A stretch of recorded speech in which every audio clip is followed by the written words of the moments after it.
Okay, let's make an item bank assessment.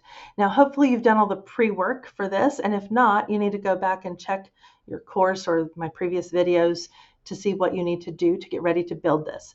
But when we're ready, we're going to click the Assessment tab. We're going to click the blue Add Assessment button. We're going to start the way we start everything in Mastery Connect by adding our subject and our core, which is going to be the same thing we used in our curriculum map and our tracker. We're going to choose our class. If you choose your tracker or your curriculum map, you will be able to choose one of your custom standards to assess.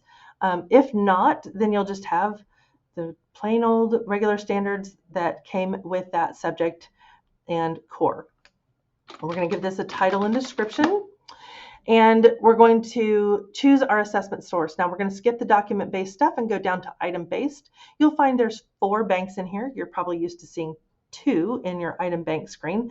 So let's talk about the others. The Frisco ISD Bank, you're not going to probably use. I think that one was created for benchmarks and things like that at the district level, so you won't probably see anything in there as far as I'm aware.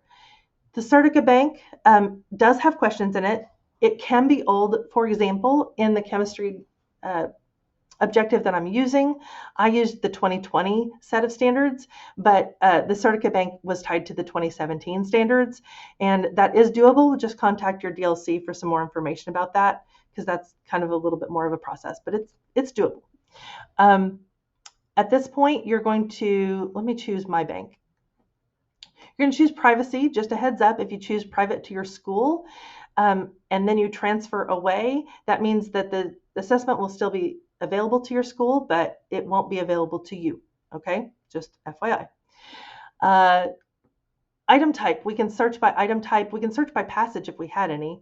If we were doing multi-standard, we could search by standard, so we could kind of narrow this down, which ones we're looking for when. You can see that we can search by some other things too, whether they're GradeCam compatible, whether they're printable, and you'll see whether they're GradeCam compatible or printable with these little icons next to each question over here. Now, if every question we use is GradeCam compatible, we'll be able to grade that with the GradeCam. And the same thing with printing. If every single one that we use is printable, then we can print the entire assessment. But if one question is not, we will not be able to use that feature. So be aware of that.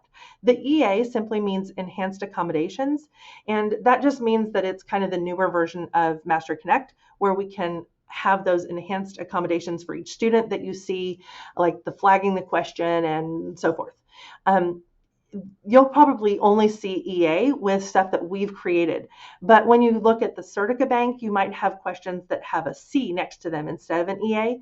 And C stands for Classic, and that means that it will not have those enhanced accommodations available. So just FYI. Now, there's a couple different ways to add questions to your assessment. You can add a random number of questions by putting a number in here and clicking plus. That'll add 3, for example. You can also click the little plus here. You can drag and drop, or let me bring some of these back. You can also click the name of the question and preview it and add from here. Now, if you do that, it'll just take you to the next question to preview. And if you don't like this one, you can click the arrow to navigate among all of those. Okay. Now, the order, you might just want to randomize it, so you might click that button, or you can drag and drop to put these in a specific order in your assessment. Now, when you get down to the bottom, the last step is to set the mastery thresholds, which is very important.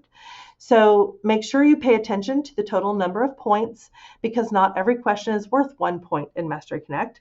And once you know the total number of points, you can set your mastery level appropriately, and then you can hit create assessment and be done. So after you create the assessment, your next step is going to be to add this assessment to your tracker or to your curriculum map and sync with your tracker, and that way you'll be able to give the assessment. So I guess I will see you on that video coming up soon.